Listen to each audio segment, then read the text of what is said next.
Hello friends, welcome to my channel. तो आज जानेंगे सपोर्ट और रेजिस्टेंस क्या होता है। ठीक है, सबसे पहले सपोर्ट क्या होता है। सपोर्ट यानी डिमांड जोन। ठीक है, जहाँ पर बाइंग हो रही हो। सपोर्ट यानी डिमांड जोन जहाँ पर बाइंग हो रही है, यानी बायर्स हो। ठीक है, समझ लो डाउन ट्रेंड का मार्केट है, सपोर्ट के पास आएगा जब डिमांड जोन के पास, तो वहाँ से बाइंग शुरू हो जाएगी और मार्केट का ट्रेंड बदल जाएगा। ठीक है, सेम रेजिस्टेंस यानी सप्लाई जोन यानी सेलर जोन। ठीक है, जहाँ पर सेलिंग हो रही हो।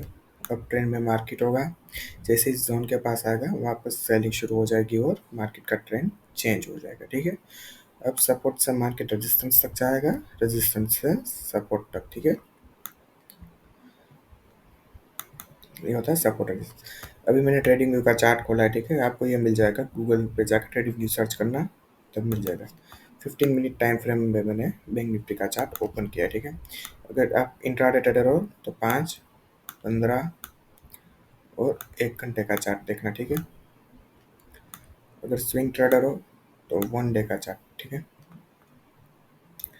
अब बिगनर हो तो स्विंग ट्रेड ही करना। ठीक है, स्विंग ट्रेड यानी वो ट्रेड जहाँ पे आपका जो पोजीशन है वो एक दिन से 6 दिन तक की हो। ठीक है, यानी 1 वीक से 2 वीक तक का व्यू हो। ठीक है, उसे बोलते हैं स्विंग ट्रेडिंग। और इंट्राडे ट्रेडिंग यानी आप सुबह ही माल खरीदोगे और शाम को ही बेच दोगे। ठीक है, एक ही दिन में जो प्रॉफिट होगा और लॉस होगा वो एक ही दिन में होगा, वो है इंट्राडे। ठीक है, यानी सुबह लेना और शाम को बेच देना है। और स्विंग ट्रेडिंग यानी पोजिशनल। ठीक है, आप जो 4 दिन 1 महीने तक रख सकते हो। ठीक है, तो सबसे पहले आपको सपोर्ट रेजिस्टेंस कैसे ढूंढना है, आपको चार्ट पे जाके ढूंढना है कि जहाँ से प्राइस कहाँ से चेंज हुई। ठीक है, स्विंग कहाँ से हुआ, यानी समझ लो अप ट्रेंड का मार्केट है और जहाँ से प्राइस चेंज होकर डाउन ट्रेंड में आई है। ठीक है, वो प्राइस जो चेंज होगी वो होगा आपका रेजिस्टेंस और सपोर्ट। ठीक है, तो ये देखो यहाँ पे ये अप ट्रेंड है। ठीक है,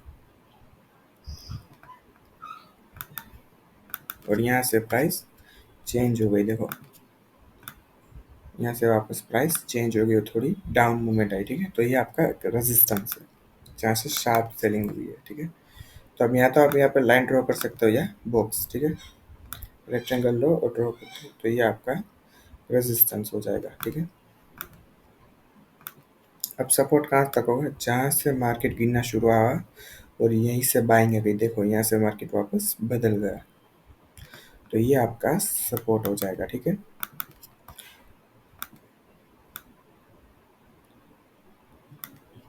ऐसे ड्रॉ कर लो। ठीक है, ये आपका सपोर्ट हो जाएगा। अब सपोर्ट पे बाइंग आ गई तो आपको पता है कि मार्केट कहाँ तक जा सकती है, रेजिस्टेंस यानी यहाँ तक मार्केट जा सकती है। ठीक है, वापस तो देखो वापस मार्केट रेजिस्टेंस तक आई। ठीक है, यहाँ से ऊपर जाने की कोशिश की लेकिन वापस सेलिंग आ गई। ठीक है, तो जा नहीं पाई। यहाँ से एक बार फ्रीज प्राइस चेंज हुआ तो एक और रेजिस्टेंस आपका ये भी है। ठीक है, ये भी आपका एक रेजिस्टेंस ही है, क्योंकि यहाँ तक प्राइस गई थी और वापस नीचे आई है। ऐसे एक मार्क कर लो, ये आपका रेजिस्टेंस हो गया। ठीक है, 4-5 रेजिस्टेंस ड्रॉ करने। ठीक है, आपको ये R1, ये R2। ठीक है, सपोर्ट में भी same S1, S2, S3, S4। ठीक है, ऐसे होंगे। अब ये हो गया तो आपको पता है कि अब यहाँ से प्राइस कहाँ तक जा सकती है, अपने सपोर्ट तक जा सकती है। ठीक है, यहाँ तक आ सकती है वापस, लेकिन प्राइस यहाँ तक नहीं आई। ठीक है, और यहीं से घूम गई, यहीं से चेंज हो गया वापस। ठीक है, क्योंकि यहाँ पर भी एक स्विंग है ना, देखो ये स्विंग मिला आपको, 2 रेड कैंडल और यहीं से सपोर्ट ले लिया। ठीक है, वापस तो ये भी आपका एक सपोर्ट है, तो आप इसे भी ड्रॉ कर लो। सी गया। अब यहाँ से प्राइस चेंज हुआ तो आपको पता है कि सपोर्ट से रेजिस्टेंस तक जाएगी, रेजिस्टेंस से सपोर्ट तक आएगी, वापस रेजिस्टेंस तक जाएगी और फिर सपोर्ट से। ठीक है, ये सपोर्ट नहीं टूटा अभी तक, कुछ इस तरह होता है। ठीक है, सपोर्ट रेजिस्टेंस अब आपको ढूंढना है। ठीक है, समझ लो अगर ये सपोर्ट टूट गया तो मार्केट कहाँ तक जा सकती है, इस सपोर्ट तक। अगर ये सपोर्ट भी टूट गया, ठीक है, तो आपको नीचे ढूंढना है कि लास्ट स्विंग कब आई थी, तो लास्ट स्विंग एक ये है। ठीक है, तो ये आपका सपोर्ट नंबर 3 हो गया है, देखो है ना, यहीं से प्राइस। समझ लो अगर ये भी टूट गया तो कहाँ तक जाएगा मार्केट, इस वाले प्राइस तक, क्योंकि यहाँ से भी एक स्विंग है, देखो हुआ ना। इसे बोलते हैं सपोर्ट। आपको सपोर्ट ऐसे ढूंढने, ठीक है, स्विंग के साथ ढूंढने। रेजिस्टेंस भी सेम इसी तरह से ढूंढना है, ठीक है। अगर ये भी टूट गया तो यहाँ तक आ गया, ठीक है, यहीं से प्राइस ऊपर भी गया। ये टूट गया तो कहाँ तक आएगा मार्केट, तो फिर इस वाले सपोर्ट तक आएगा, ठीक है, ये वाला। ऐसे आपको स्विंग ढूंढते जाना है, सपोर्ट ढूंढते जाना है, ठीक है। रेजिस्टेंस भी सेम ही ढूंढने हैं। अब यहाँ पे एक और चीज़ है जो बता देता हूँ।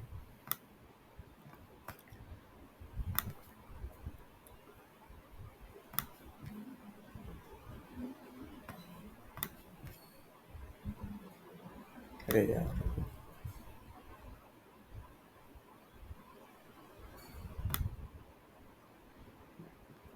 ठीक है। अब जब यहाँ से सपोर्ट से मार्केट गई तो इस बार रेजिस्टेंस ब्रेक कर दिया। क्या कर दिया, रेजिस्टेंस को तोड़ दिया, ठीक है। यहाँ पे भी एक बार ब्रेक किया था लेकिन सस्टेन नहीं कर पाई थी। यहाँ पर ब्रेक होकर सस्टेन हो रहा है, देखो मार्केट, ठीक है। अब जो ये रेजिस्टेंस टूटता है उसे हम बोलेंगे ब्रेकआउट, ठीक है। समझ लीजिए, ये रेजिस्टेंस है, ये सपोर्ट है, मार्केट जा रही है, और अगर मार्केट ने इसको ब्रेक कर दिया ना तो इसको हम बोलेंगे ब्रेकआउट, ठीक है। अब इसको ब्रेक क्यों कर दिया, यहाँ पर सेलर्स तो थे ही। सपोर्ट से जब मार्केट में बाइंग आई तब यहाँ पर सेलर्स तो थे ही, ठीक है। लेकिन सेलर्स ने क्या किया, सेलर्स ज़्यादा ही थे लेकिन बायर्स जो यहाँ पर थे उसने यहाँ पर भी बाइंग शुरू कर दी, ठीक है। यानी बाइंग प्रेशर, बायर ने बाय मार्केट को कंट्रोल कर लिया, ठीक है।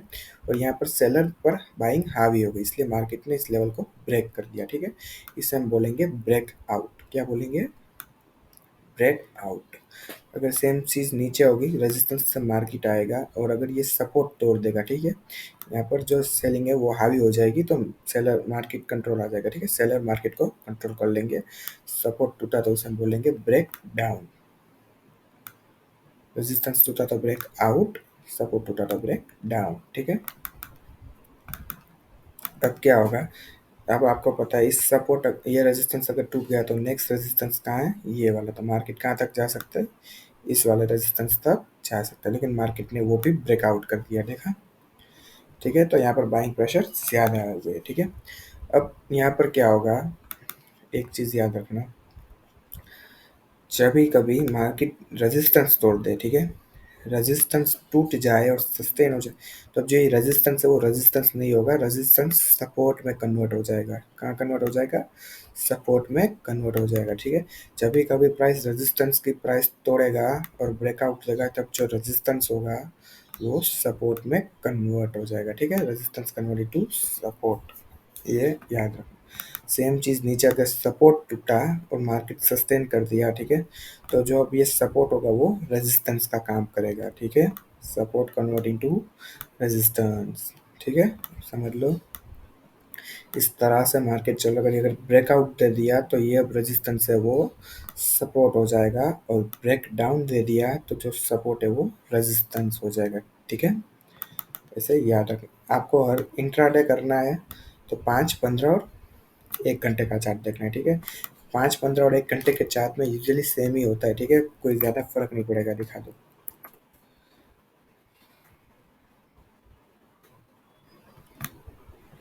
सपोर्ट सेम ही रहेंगे, रेजिस्टेंस भी सेम रहेंगे, ठीक है। एक सेकंड,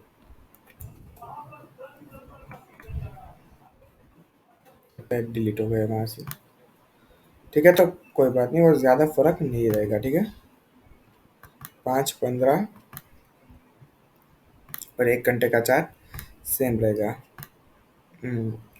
आई थिंक डिलीट हो गया, ठीक है।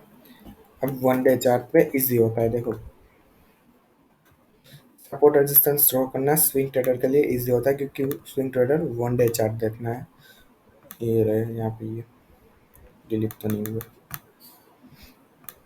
तो 1 डे चार्ट में सपोर्ट रेजिस्टेंस ढूंढना आसान होता है, क्योंकि वहाँ पे आपको परफेक्ट स्विंग मिल जाती है, ठीक है।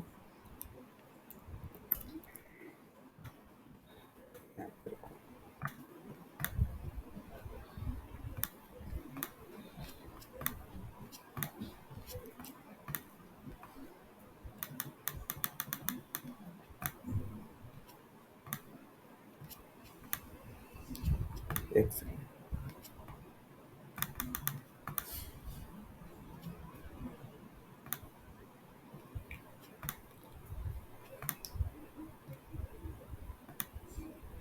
ये रहे देखो। ठीक है, 15 मिनट और 5 मिनट में ज़्यादा फर्क नहीं रहता चार्ट का। ठीक है, मैंने बोला था ना वही चीज़ है। एक दो रेजिस्टेंस या एक दो सपोर्ट ही बढ़ेंगे। ठीक है,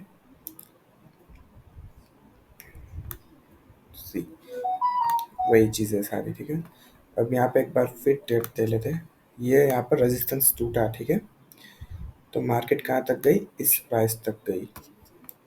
तो ये आपका एक और रेजिस्टेंस हो गया। ठीक है, सेम रेजिस्टेंस प्लॉट कर दो यहाँ पे।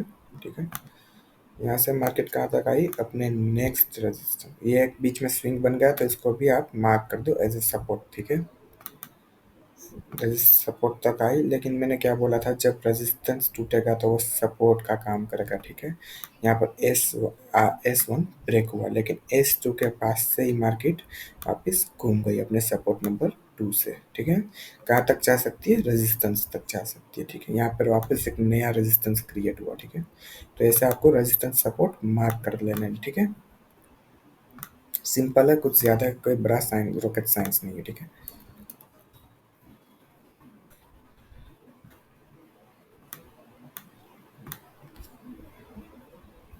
अब आपको एंट्री स्टॉप लॉस कैसे लगाना है वो दिखाता हूँ। एंट्री स्टॉप लॉस और टारगेट।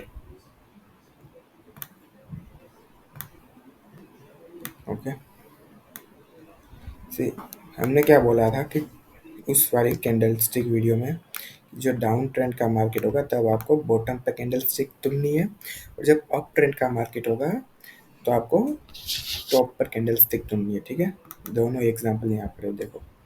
यहाँ पर आप ये तो कोई पैटर्न नहीं बनती अभी तक। ठीक है, ये सिर्फ बाइंग पैटर्न है। ये आपको जब एक्सपीरियंस होगा तब आप समझ जाओगे कि इस पैटर्न पे भी बाइंग हो सकती है। ठीक है, लेकिन हम क्या देखा था, ये देखो अब ट्रेंड में कौन सी कैंडल बन गई, डोजी टाइप कैंडल बन गई। ठीक है, सिंगल कैंडल स्टिक पैटर्न में हमने सीखा था, डोजी कैंडल बने तो सेलिंग कहाँ पर, टॉप पर। ठीक है, कॉमन डोजी टाइप है।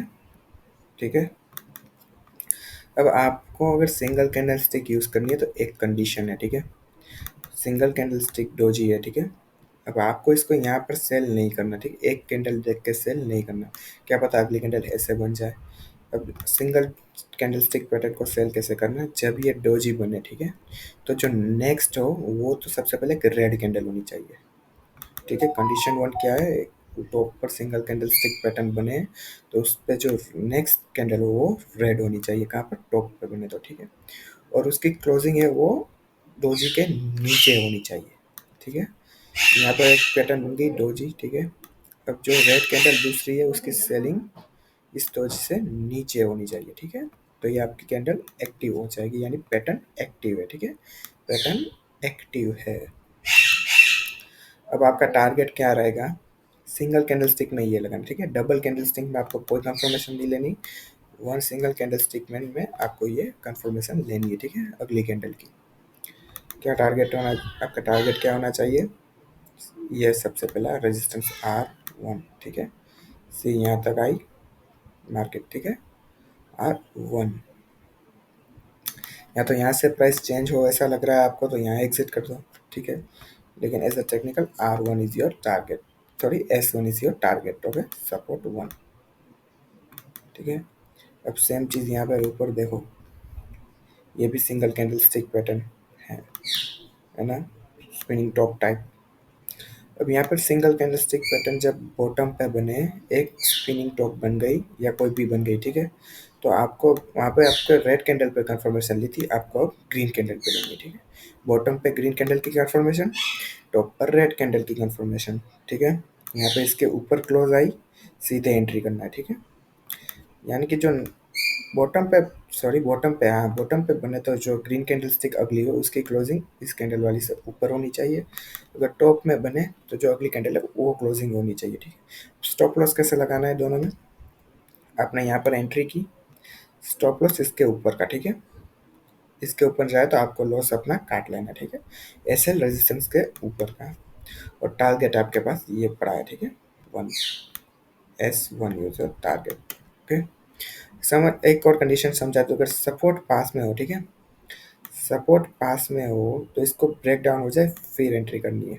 अब यहाँ पे ब्रेकआउट और ब्रेकडाउन में ऐसे एंट्री नहीं करनी, ठीक है। उसके लिए मैं अलग वीडियो बनाऊंगा क्योंकि वो अलग कंसेप्ट है, ठीक है। उसके साथ में ट्रेंड लाइन भी समझाऊंगा, ठीक है। अभी सिर्फ सपोर्ट रेजिस्टेंस पे ध्यान दो, ठीक है। तो ब्रेकआउट ब्रेकडाउन हम सीखेंगे अगली वीडियो में। उससे पहले आएगी कैंडलस्टिक पार्ट 3, ठीक है। अगर डबल कैंडलस्टिक में आपको कोई कंफर्मेशन नहीं लेनी, सिंगल कैंडलस्टिक में मैंने बोला ऐसे कंफर्मेशन लेनी है, ठीक है। यहाँ पे स्टॉप लॉस क्या रखोगे, इस कैंडल के नीचे, ठीक है। यहाँ पे स्टॉप लॉस इस कैंडल के नीचे रखो या फिर सपोर्ट के नीचे रखो, ठीक है। यहाँ पे भी दो स्टॉप लॉस हो सकते हैं, इस कैंडल के ऊपर का रखो या फिर रेजिस्टेंस के ऊपर रखो, ठीक है। मैं प्रेफर करूँगा कि रेजिस्टेंस के ऊपर का सब स्टॉप लॉस रखो, ठीक है। यहाँ पे इसके नीचे का रखो, भले ही थोड़ा बड़ा हो, ठीक है। आपका यहाँ पे टारगेट क्या होना चाहिए, R1, ठीक है। और R1 मिलेगा, बस तो यही होता है। अब देख, सपोर्ट रेजिस्टेंस ऐसे ड्रॉ करना है, टारगेट आपको ऐसे लेना है, ठीक है। एंट्री जहाँ से वहाँ से स्टॉप लॉस थोड़ा नीचे, टारगेट ऊपर से बेच रहे हो तो सपोर्ट 1 टारगेट, नीचे से खरीद रहे हो तो R1 योर टारगेट, ठीक है। अब कुछ स्टॉक्स भी देख लेते हैं। यूजुअली मैं लाइन भी यूज़ करता हूँ, ठीक है। या तो आप लाइन यूज़ कर सकते हो या तो आप बॉक्स यूज़ कर लो, ठीक है। पहले बॉक्स ही यूज़ करो, ठीक है। अब चार्ट देखते हैं हम इन्फोसिस का, ठीक है। 1 डे चार्ट स्विंग ट्रेडर्स के लिए। ये स्विंग ट्रेडिंग में ना बड़े बड़े पॉइंट्स मिलते हैं, ठीक है।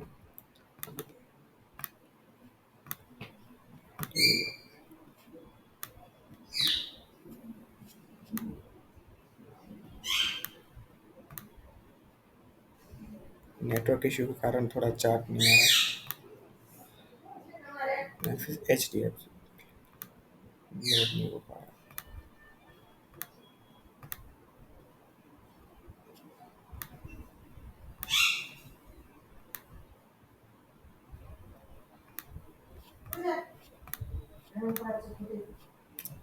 कमाल है यार।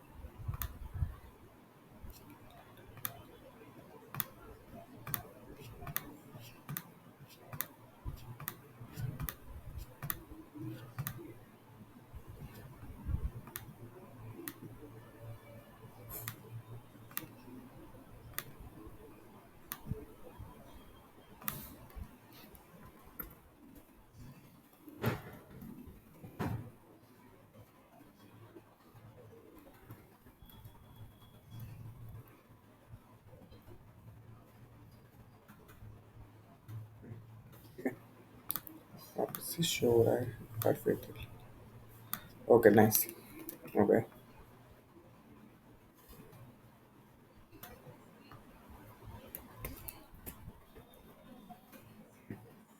ठीक है। यहाँ पे भी सेम है, मैंने यहाँ पे लाइन यूज़ की है, 15 मिनट का ही चार्ट है, ठीक है।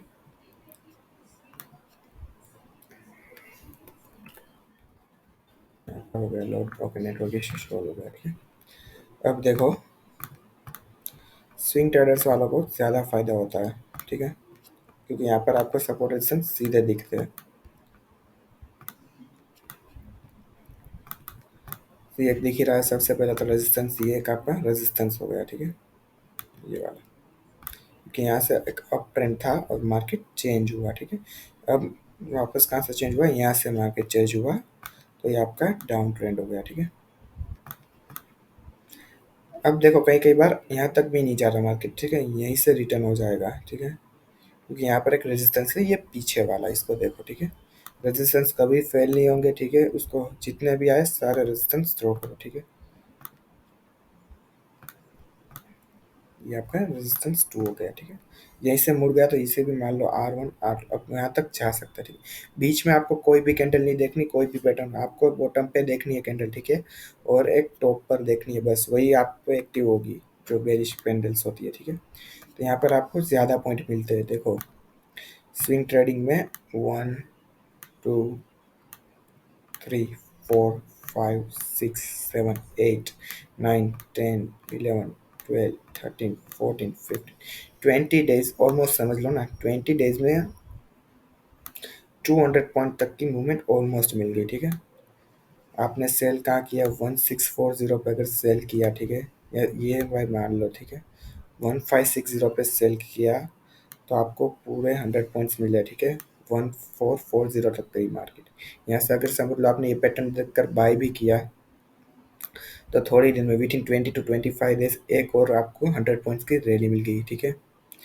1440 से बाय किया तो ऑलमोस्ट 1600 तक गया, ठीक है। 100 प्लस पॉइंट की मूवमेंट्स मिली है आपको, ठीक है। तो ये भी एक अच्छा फ़ायदा होगा, ठीक है। तो बस यही है कैंडल स्टिक पैटर्न्स। बिगिनर्स हो तो स्विंग ट्रेडिंग करो, क्योंकि वहाँ पे फंड भी कम लगती है और ढूंढना भी आसान होता है, ठीक है। 5-15 मिनट में थोड़ी प्रॉब्लम होगी, लेकिन वन डे में ये प्रॉब्लम नहीं होती। चार्ट वन डे पे देखने में सबसे बेस्ट रहता है। स्विंग ट्रेडिंग करनी है, थोड़े दिन देने, ठीक है। पोजिशनल करो ना, क्या फ़र्क पड़ता है। बिगिनर हो तब तक शुरुआत वन डे से ही करो, ठीक है। चार्ट भी वन डे में ही देखो, सपोर्ट रेजिस्टेंस भी वन डे में ही देखो, ठीक है। हर रोज 1 घंटा दो अपने आप को और इसकी प्रैक्टिस करो, ठीक है। बैक टेस्टिंग करते रहनी है, ठीक है। ये आपको ट्रेडिंग व्यू पे मिल जाएगा, ठीक है, चार्ट्स। बस थैंक यू। अगर कुछ डाउट हो तो कमेंट करना, ठीक है।